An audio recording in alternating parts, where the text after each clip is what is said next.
Hey guys, I'm back for another movie review.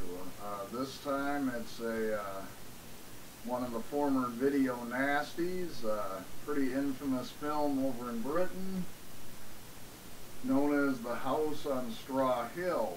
This was also known as Expose and Trauma in the UK, for those guys that might be tuning in. And basically the premise is it's a story about a writer. He just published his first novel. It made gobs of money, but he's having a little bit of writer's block, and so he's decided he needs to get away from it all. He's working on his second novel, so he rents this little house in a place called Straw Hill. So the film kind of opens. He's arrived at this house he's rented. You get introduced to this elderly lady that's going to be the housekeeper, and the movie sort of opens with them having this wild and crazy sex scene with this gal. Well, he doesn't explain it right away, but you find out it's a prostitute that he's hired to, quote unquote, calm his nerves or whatever. So, it's pretty soft core. It's not hardcore or anything, guys, but, there's a sex scene, and then she goes on her way. Well, in the next scene, he calls his publisher, or I'm not sure who, and he says, I could get this book finished a lot quicker if you would send me a typist.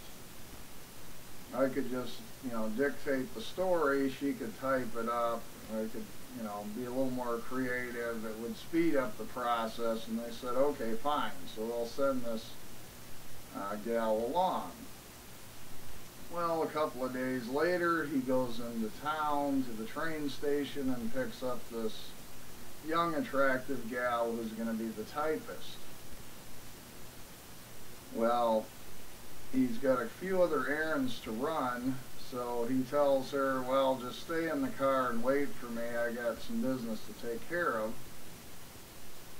Well, while he's rather away doing errands, these two guys, I guess, from the town show up and start accosting her and screwing with her, and it's not long, he comes up behind them. He ends up beating up both of these guys and hops in the car, and they drive off. He pulls into the house. He explains to her, introduces her to the housekeeper, and then he explains that the convertible that he picked her up in is his car, but when he rented the house, they had a car that came as part of the package, so if he had any errands for her to run for him or anything, she would have to take that car.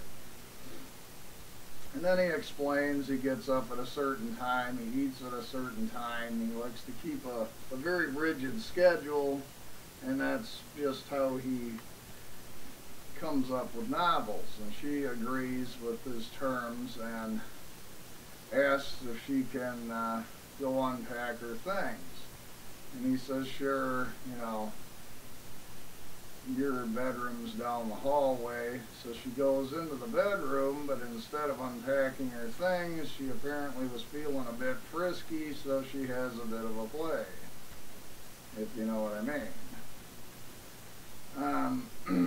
And again, it's not graphic, but at the time the film was made, it was probably a little bit shocking that there's this gal laying there, playing with herself.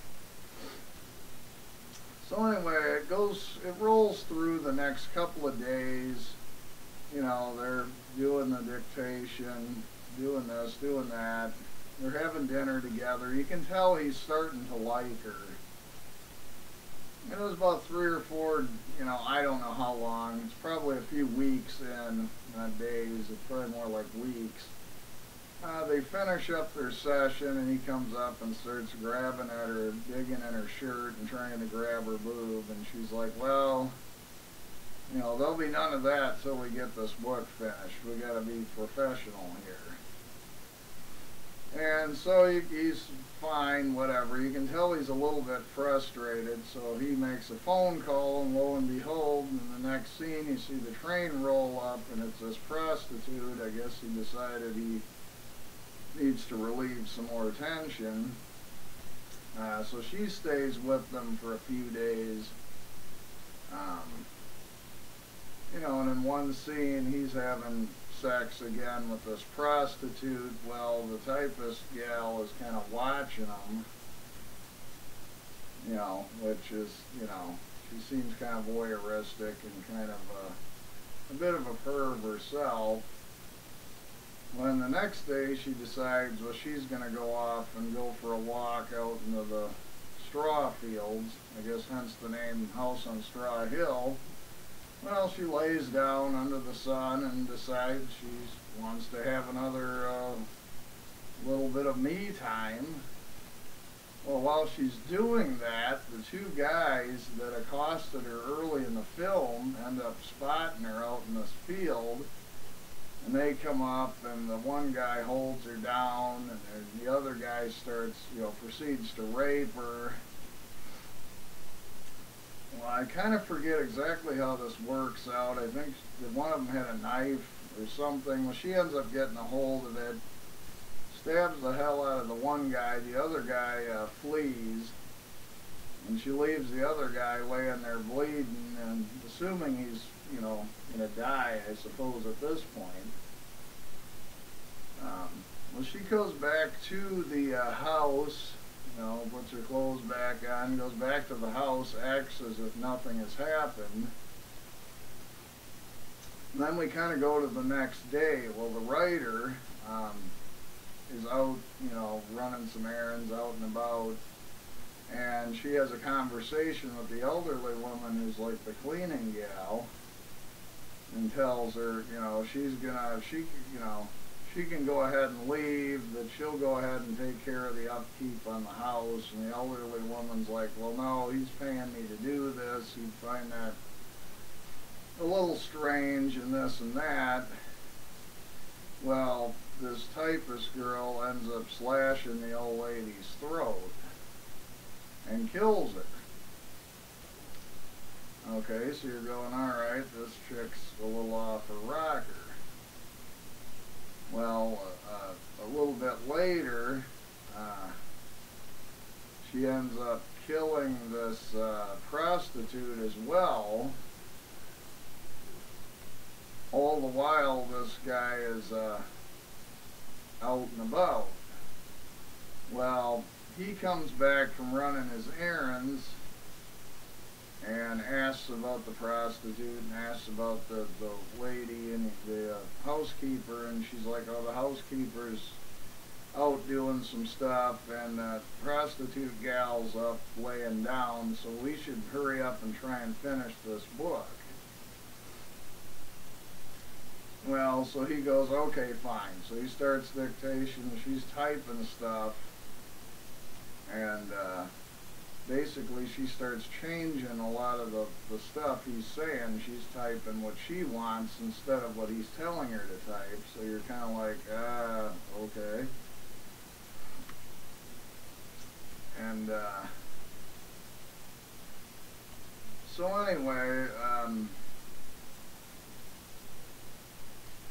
you know, at one point the typing girl disappears, and he's going, okay, so what the heck's going on? I can't find the housekeeper, I can't find anybody. Well, he leaves the house and sees that his car is gone, so he grabs the spare car and takes off. Well, she's got that rigged to crash. He ends up crashing that car into this stream, and so he's, you know, has to hoof it back on foot, and obviously he knows something is up. And I'm going to kind of leave it there, guys. This is kind of getting long, but obviously she's got it out for him somehow. Something's funny here, but I don't want to ruin the film because I really did enjoy it. My thoughts on the film, essentially, the only reason I can think that it was maybe, uh, you know, put on the video nasties list initially in Britain is because of the, you know, the masturbation scenes and stuff in the movie. But like I say, none of it's very graphic. There is some blood and some killings in the film, but it's, again, it's not very graphic. It's mostly just blood. But anyway, it does have a really good ending. Like I say, I don't want to really continue because I don't want to ruin the film. But anyway, guys, I would highly recommend people check this out. In fact, this Blu-ray also comes with, as a bonus feature, you get the Blu-ray and the DVD. This is the Severin release. And it's in my player right now because I just watched it again. But it comes with the Band the Sadist videos. It's a documentary about the video nasties. And that's a really cool bonus feature. So this is a great release, guys. I would highly recommend you check it out. And I guess that's pretty much all I got for you guys. Just wanted to get a video off, but my time on here has been a little sketchy, and with the Google Plus stuff, which I won't get into, things have been a little bit challenging for me lately. So anyway, I thought I'd get this one up there, and thanks a lot, guys, for watching, and I'll talk to you later.